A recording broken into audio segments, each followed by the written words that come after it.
name's Felicity Taylor, and during the 90s I lived in the far north on an island farm, Pāwhanawa Island, just out of Maunganui. And my father, who had always been a sprayer, but a casual sprayer, all our lives he would spray the vegetable garden and spray around the edges of the garden, and he was, very fastidious on how things looked. Then at some stage the New Zealand laws banned DDT, so I remember him saying, I'm not going to use DDT, but he did continue to use sprays all our lives really. And then I went and lived in Brazil for many years, and in the 80s, the end of the 80s, the beginning of the 90s, I came home and went straight to the farm up north with my 2 children and my partner. And my dad was obsessed with having the farm looking perfect the whole time. He had electric fences. My parents bred Herefords, and so the whole farm was under electric fence management.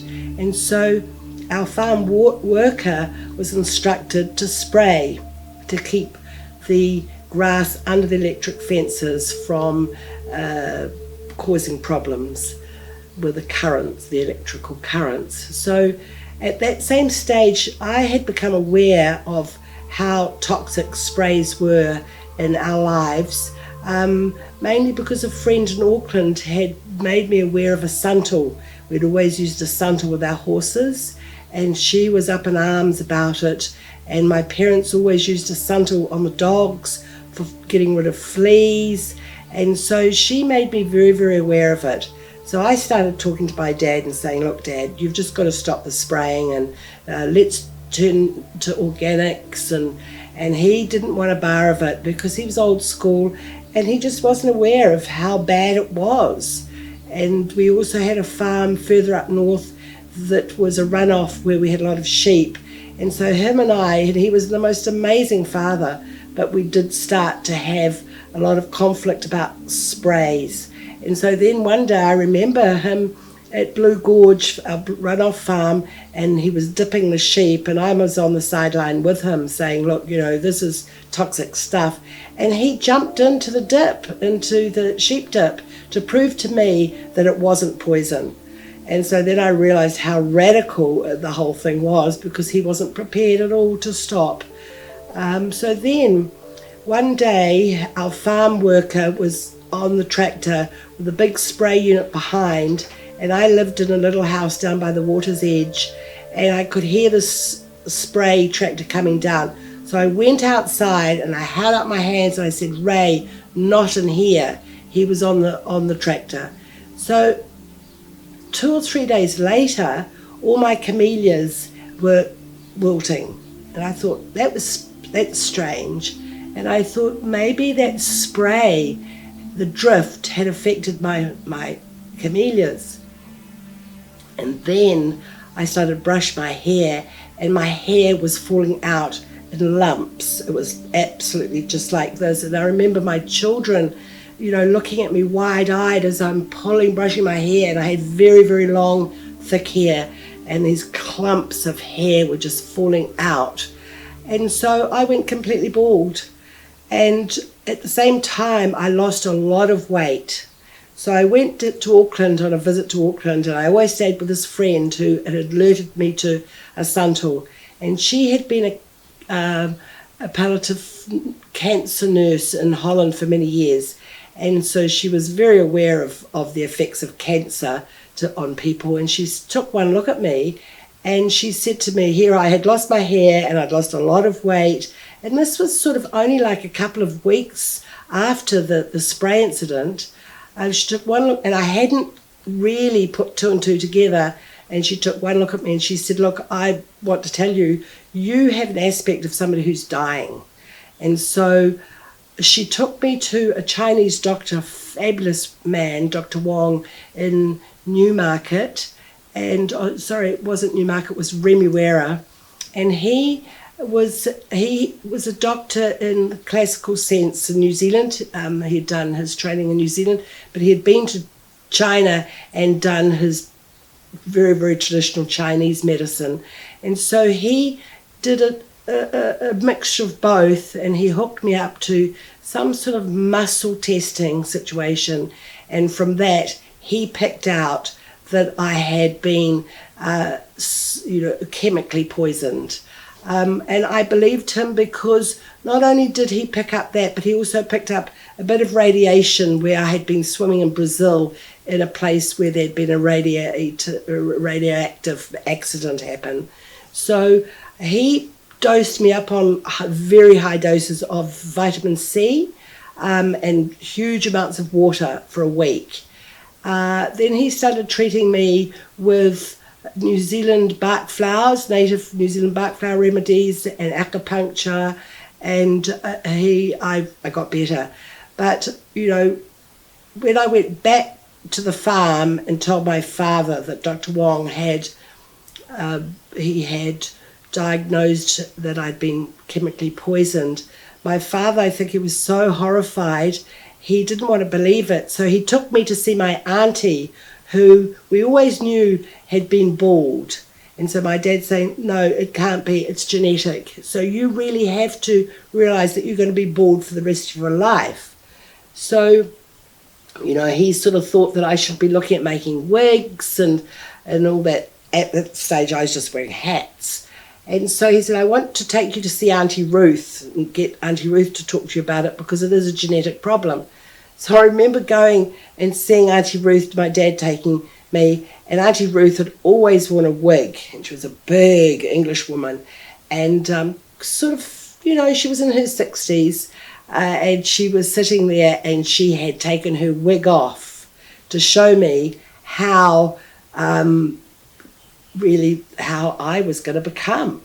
And I remember taking one look at her and saying, there is no way I'm going to become like her. And so I then immediately felt those, the short growth pricking through my hair a couple of days later. So that must have had a really big effect on me. I was determined that my hair was going to grow back, and the treatment from Dr. Wong, and that's how I got through it. But it was a terrible, and then I started putting on weight. But it was a terrible experience because I wasn't 40 at the time, I would have been 36 or 37 and always had this beautiful hair, and it was very debilitating to have to wear hats and for my children, they got so worried that their mother was sick. And also I was thinking this morning, if my relationship with my father, if he hadn't have been such an amazing man, an amazing father, it would have been terrible for my relationship to think I was getting poisoned by my father. So that really started me on my quest to stop sprays and to make other people aware of how dangerous and how toxic they are and how lucky I was. And through this I've spoken to a lot of people who didn't have the luck that I had. And they have had terrible, terrible effects of sprays on their lives. I was lucky it was a one-offer, and I will not place myself in a situation anymore where there are sprays because I know how sensitive I am to them. Do you know what chemical poison you were exposed to? Well, I think it must have just been Roundup, but I don't know because I know that my dad, in fact, I used to go into Kaitaia and pick up the Roundup from him and be absolutely horrified how much it cost. Like it was containers that he would be paying $2,000 for. And I would think, this is just ludicrous, spending all this money on poison. So I do believe it was Roundup. It was an agricultural spray that was sold at the agricultural people in Kaitaia. Do you think your health is fully recovered from that? I do, but it was only because I did this treatment with Dr. Wong, and then I did aromatherapy. He referred me to an aromatherapist, and I did a lot of aromatherapy, and I'm sure that helped me. But it was only because I did these sort of treatments, and it was one massive exposure. If it had been repetitive, I wouldn't have been so lucky. But I had to work at my health, like I did aromatherapy for 2 years, and the cost was astronomical at the time. I was setting up a business, and it was very, very hard on my financial situation. And also, my hair growing back, it was wonderful, but, I had to go through all that stigma of losing my hair and vanity, the idea of not having any hair for a woman is pretty harsh, especially at that age. I had a great collection of hats, that's for sure. How long did it take for you to recover? It probably took from the initial stage that my hair was falling out in clumps until it started growing again, probably 6 months. Yeah, it was pretty terrible. On the day that it happened, what do you remember about that day, and did you actually see the spray drum? No, that was to me, even thinking about it, it makes me very, very worried because there was no sign whatsoever. The only signs were 2 days later when I saw my camellias. All my camellias had wilted. I didn't lose my camellias, but they took a long time to recover. In actual fact, I don't think they ever really recovered properly. But that's the scary thing, is you can't see it. Was anyone else in your family exposed? No, luckily, because the children were at school, and my partner, who was a doctor, he was at Kaitaia Hospital. I was the only one there. I sometimes worry about the farm worker because, I can't remember him using any protective clothing whatsoever.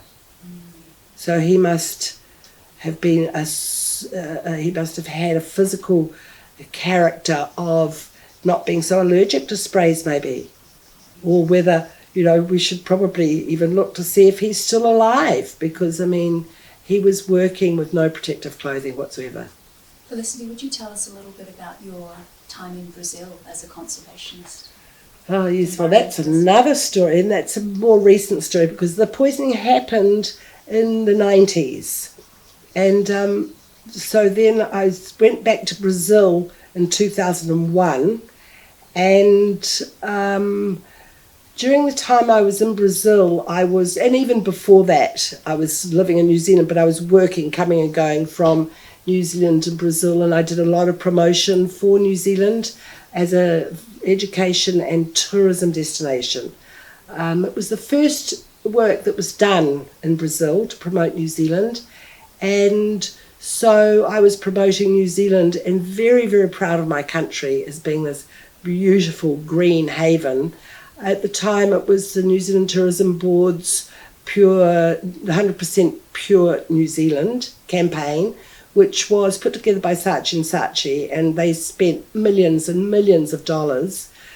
And so I was extremely proud of this. And the Australians, we were working, the Australians were very competitive in the market, and the Australians would have these fabulous videos, but I was always so proud of my own country that we couldn't compete with Australia because it was so green and so pure.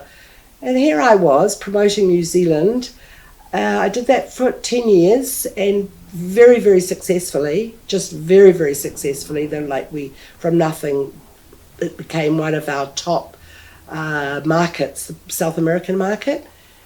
Then I came back to New Zealand last year, and with my friend, she was telling me that they're dropping 1080 out of helicopters into the New Zealand bush. And then I started to realise how much Roundup is being used, that people were using Roundup domestically. And then I started to realise that in actual fact, it's just one big fake lie. It's one lie. The whole campaign was fake. And I was horrified. And not only was I horrified, but I was so disappointed. And that is the reason I'm working to get rid of sprays in our country, because I realised, having lived 40 years in a country as big as Brazil, that New Zealand is so little, and it just can't take the amount of sprays that are being used in this country. And the more I look at it, the more I realise how dangerous it is for the whole New Zealand population. And yeah, I'm absolutely horrified with the situation. How do you think these concerns should be addressed? What are your thoughts? Well, I just think that there needs to be solutions. For example, council spraying, there needs to be a natural solution. Chemical sprays do not need to be used.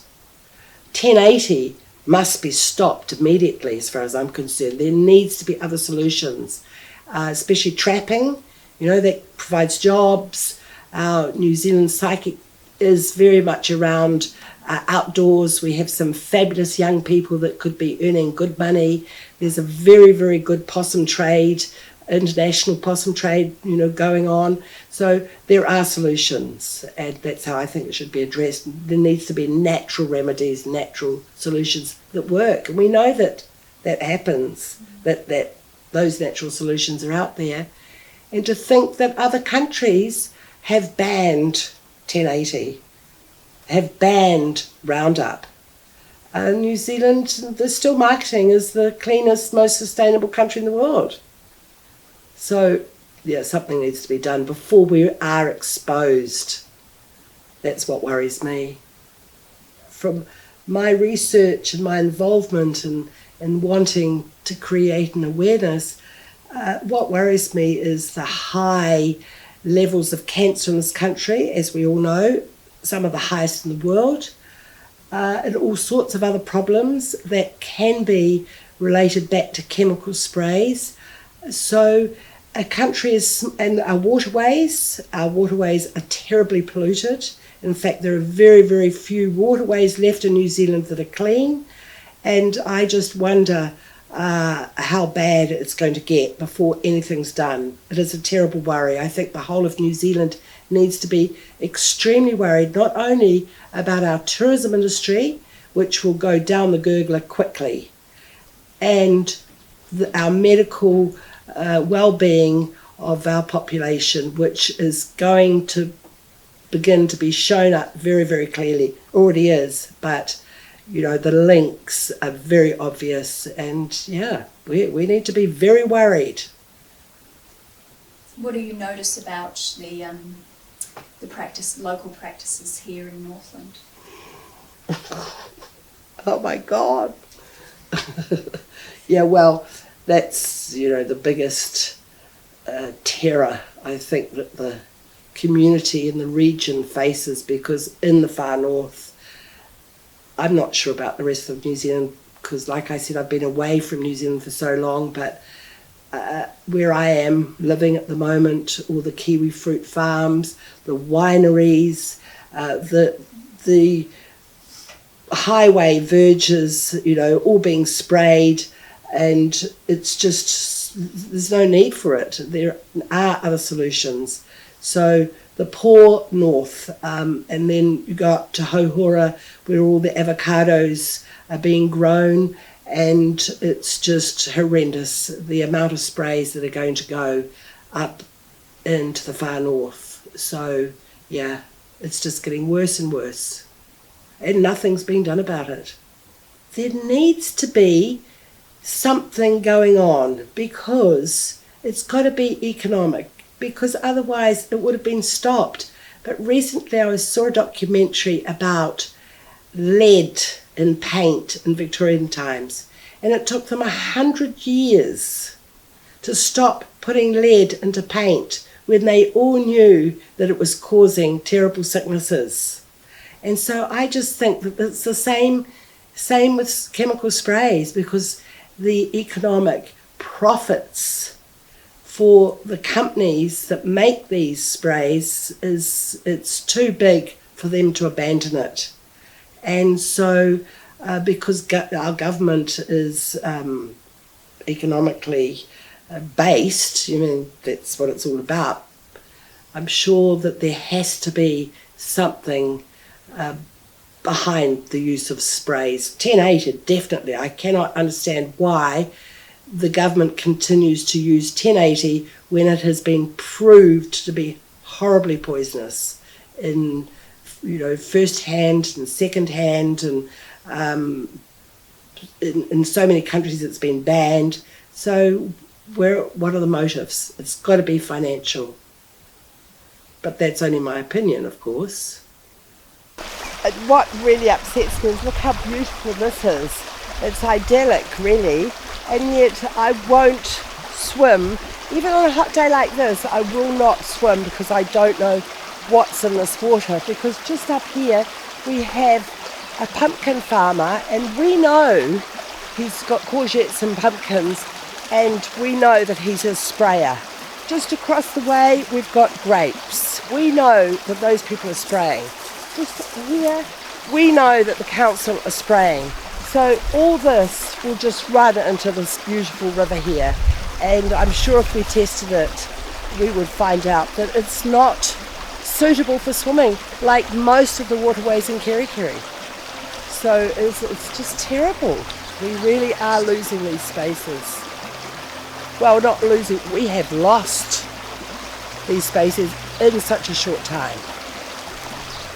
And I feel really sad because I've been down here on a number of occasions, and just around there, there's a beautiful area of water down there, and I'll take little videos and send them back to my friends in Brazil, and it was, oh, how beautiful New Zealand is. And I feel really sad because I'm actually being fake about it, because it's not beautiful at all. So it's very sad, really, to be in that position.